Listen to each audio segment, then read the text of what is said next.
What's your take on men that take the stance that you should never be vulnerable, especially in front of a woman, because they'll use that against you? Vulnerability is a weakness. Well, it depends how you define vulnerability. I don't think any of the men that actually say that believe that. I mean, maybe they have their own definition of it, but vulnerability is just honesty. That's all it is. It's presence. It's just being here right now with what's true for me. That's all it is. I think some men think they associate it with weakness, but weakness is really deception, right? Self-deception. And that's not trustable.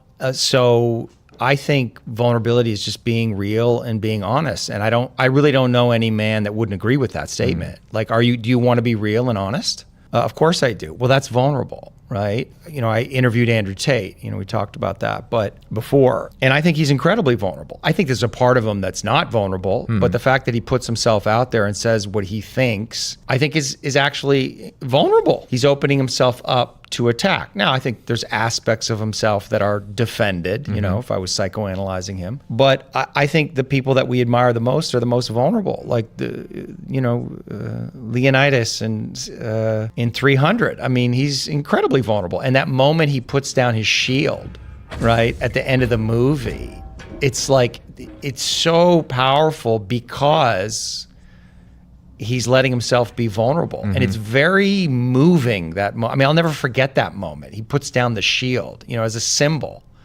as a metaphor, what that means. And suddenly it's like we feel more of him. We actually, it's in that moment that he demonstrates the most courage. So for me, vulnerability is a strength, vulnerability is power, and it's just vulnerability, as I said, it's just being honest and real.